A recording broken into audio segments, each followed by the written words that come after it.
አንድ ፈላስፋ ያገኘቴ ስላሴ እንግዲህ ሴትም ወንድም አይደሉም። እሺ እኔ በደንብ እንድታውቁ ፈልጋለሁ። እንኳን ስላሴ ሚካኤል ወንድም አይደለም ሴትም አይደለም። እንኳን ያገር ያለ መብረቅ ማለ መምጣቱ ገደለው። እግዚአብሔርን ጊዜው ደርሶ ጠራው። ለማንኛውም ይሞታል። መጨረሻ ሲሞት ከእግዚአብሔር ፊት ወይም ከስላሴ ፊት ይቀርባል። አንተ ህንፃዬን ሰውን እኔ የገደብኩለትን ቀን አንተ ቆርጠህበታል። ህንፃዬን አፍርሳ ንግበር ሰብአ በአርአያነ ወበአምሳሊነ አይደለ? በአርአያችን እንደ ምሳሌያችን ሰውን እንፍጠር አይደል? በስላሴ አምሳሌ ተፈጠር። አንድ ነገር ትዝ አለኝ ግን ክቡር ሊቀ ስልጣናትም ባሉበት ልናገር። ስላሴ አካል አላቸው የላቸው? ሲሁላቸውም ተናገሩ። ጾታ አላቸው የላቸው? ተናገሩ። አይዟችሁ። ወይም የላቸውም ወይም አላቸው በሉ። የላቸውም። ያገር ያለ መብረቅ ማለ መምጣቱ በጣም ይገርማል። እናንተ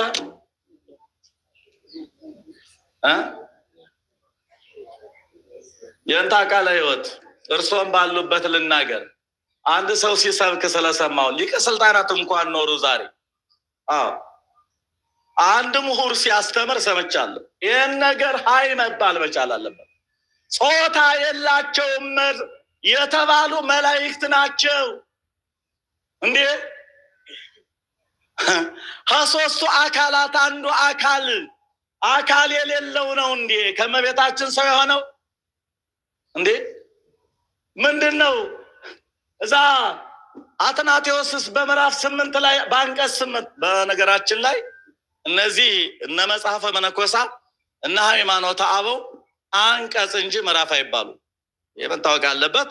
ስለዚህ በዛ በ8ቱ ላይ ለእግዚአብሔር አካል አለው፣ አይን፣ ጆሮ፣ አፍንጫ ብሎ ወኩሎሙ መልክዓ ጽዱቃት የታወቁ የተለዩ መልክዓት አሉት አላለማት ነው ተውስ እንዴ? ነውር እኮ ነው።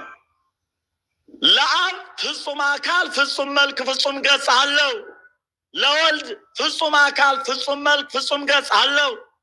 ለመንፈስ ቅዱስ ፍጹም አካል ፍጹም መልክ አለው ስንል ከምን እስከምን ተተርጉሟል እኮ። ከራስ ጠጉር እስከ እግር ጥፍር አልተባለ? ነውር ነው። ወላዲተ አምላክን እንዲያው በዚህ አንገት እንሰጣለሁ። ነውር ነው ያልተባለ መምህራን ያላስቀመጡት ያላሉት ሲናገር ስለሰማሁት ነው። ከዚህ የምትጠየቅ ከሆነ ከዚህ በኋላ ልጠየቅ። የኛ አካል በስላሴ አካል ልክ ነዋ እንዴ? አናፍርበትም። ሃይማኖት እኮ ነው እንዴ? ሙሉ አካል ነው ያላቸው። ረቂቅ መለኮታዊ አካል ንግበር ሰብአ በአርአያነ ወበአምሳሊነ፣ በአርአያችን እንደ ምሳሌያችን ከራስ ጠጉር እስከ እግር ጥፍር። ለምን ነው ስላሴ ታዲያ መልክ ተደርጎ ተደረገላቸው?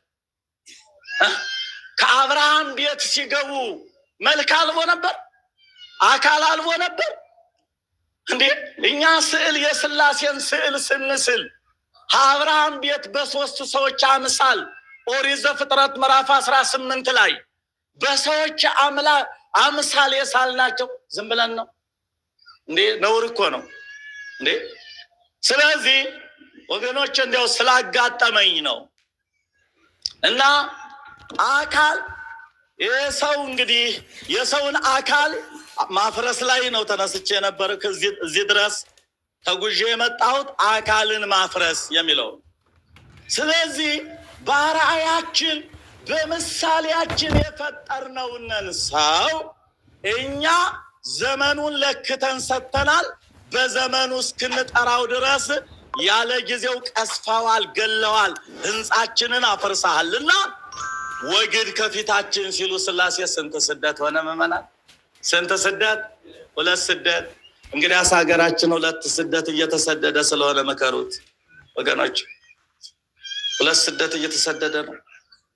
የእግዚአብሔር ቤተሰቦች የእነዚህ ሁለቱ መምህራን ሊቃውንት ታናሽ ተማሪያቸው ነኝ።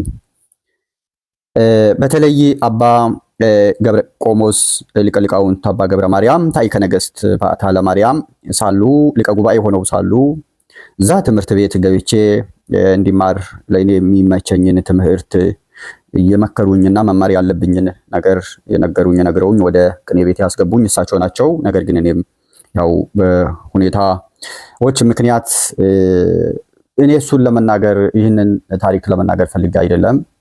እንግዲህ ሁለቱን ቪዲዮዎች ሰምተናል። የነዚህ ሁለቱ ሊቃውንት አባቶቻችን የሁለቱ አንደኛውን በሶሻል ሚዲያ ላይ ነው የማውቀው።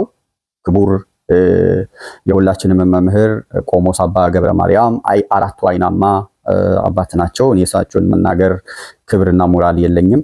ነገር ግን መምህሬ እንደመሆናቸው መጠንና አሁን እኔ ያለሁበት የምገኝበት ሀገር ሩቅና ከእሳቸው ጋር መገናኘት የማልችል ሁኔታ ላይ ስለሆንኩኝ ነው ይህን ጥያቄ የሚጠይቃቸው በዚህ ሶሻል ሚዲያ። እሳቸውን በሶሻል ሚዲያ ላይ ሲናገሩ ነው የሰማሁት ይመስለኛል። በደንብ አላብራሩልንም ነው እኔ አሁን ምለው፣ በደንብ አላብራሩን።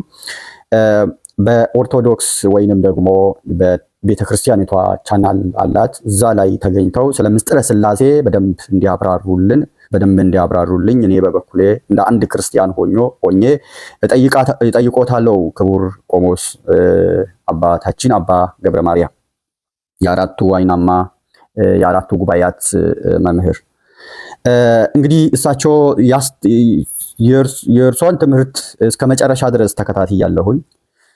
ነገር ግን ያው ርዕሱ ሌላ ነበር የጀመሩት። ነገር ግን እንዳጋጣሚ ምስጢረ ሥላሴን አስገብተው በዛ በምስጢረ ሥላሴ ውስጥ ሁለት ምስጢራትን አንስተዋል። አንዱ ምስጢረ ሥጋዌና ምስጢረ ሥላሴ፣ ምስጢረ መለኮትና ግልጽ ለማድረግ ምስጢረ መለኮትና ምስጢረ ሥጋዌ ወይንም ያው ዶክትሪን አላት ቤተክርስቲያናችን የራሷ የሆነ ልክና መጠን እንዳላት አውቋለሁኝ።